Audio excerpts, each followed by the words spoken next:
Chapter 10, Mishnah 7. In the previous Mishnah, we learned that according to Rabbi Yossi, a borrower who repays part of a loan has to bear the inconvenience of keeping his receipt safe, due to the fact that he does not have the money to repay the entire loan at once. This Mishnah discusses a law that is not related to the laws of documents at all, but which also involves a person who is at a disadvantage because he has no money. There were two brothers, one poor and one rich, and their father died and left them a bathhouse or an olive press as their inheritance. The wealthy brother wants to use the bathhouse or olive press himself, while the poor brother who could not afford to do this wishes to rent them out. In such a situation, the rule is as follows.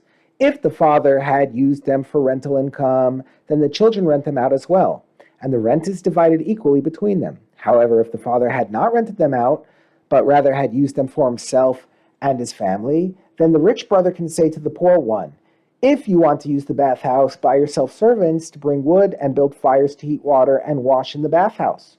Or buy yourself olives and come crush them in the olive press." But, the poor brother cannot demand that the property be rented out, because the rich brother can claim that he has the right to use the property privately in the same way that the father used it. And even though the poor brother does not have the funds to use the property in this way, he cannot stop the rich brother from doing so. The Mishnah now returns to the subject of loan documents, dealing with laws that apply to the unusual case of two people living in the same city who have identical names and whose fathers' names are also identical. If there were two people living in the same city, and one of their names was Yosef, the son of Shimon, and the other one's name was also Yosef, the son of Shimon, then the laws that apply to them with regard to loan documents are as follows. Neither of them can produce a loan document to collect a debt from the other, because the loan document says only that Yosef ben Shimon owes money to Yosef ben Shimon, and the supposed borrower can claim that he was in fact the lender, and that he had returned this very document to the second Yosef ben Shimon, who was really the borrower, when the loan was repaid to him. Since there is no way to tell from the document which Yosef ben Shimon was the borrower and which was the lender, the document is useless. Nor can any other person produce a loan document to collect the debt from either of them, because each one can claim that the other Yosef ben Shimon is the borrower, not he. And if someone finds a receipt among his loan documents that says, "The loan document which states that I owe money to Yosef ben Shimon is paid up," and he had borrowed the same amount of money from both Yosef ben Shimons, then when either Yosef ben Shimon produces a loan document to collect money from him, the loan documents of both of them are paid up. That is, neither one can use his document to demand payment of the loan.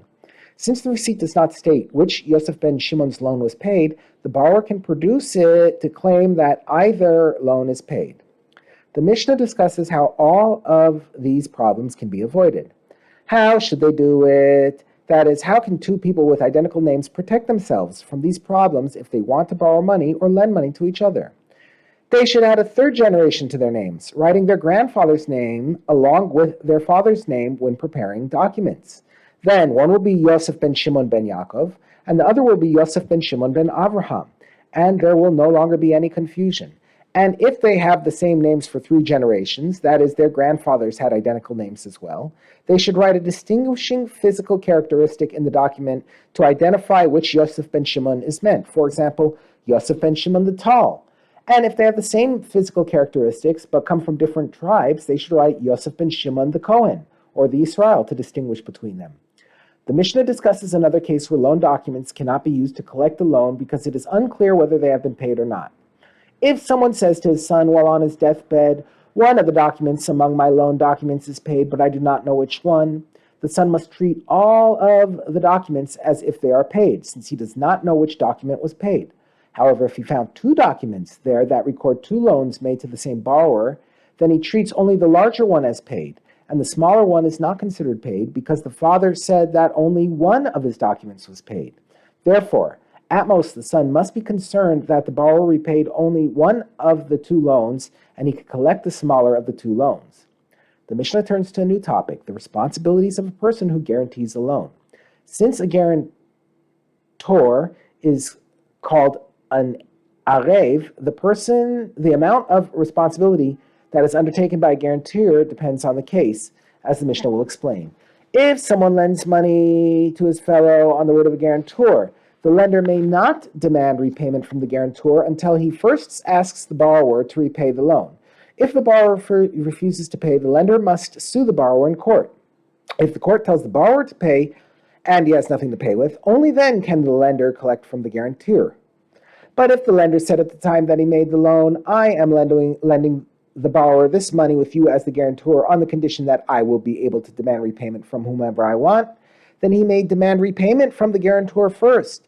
But this is true only if the borrower has no available property, such as land, so it will be difficult for the lender to collect from the borrower. If, however, the borrower has available property, then even if the lender made this condition when he made the loan, he still may not collect from the guarantor unless he tries to collect from the borrower himself. There's a second type of Arev called an Erev Kablan.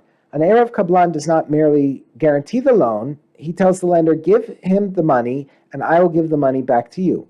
Such an Erev is considered to some extent as if he had borrowed the money himself, and therefore his level of responsibility is greater.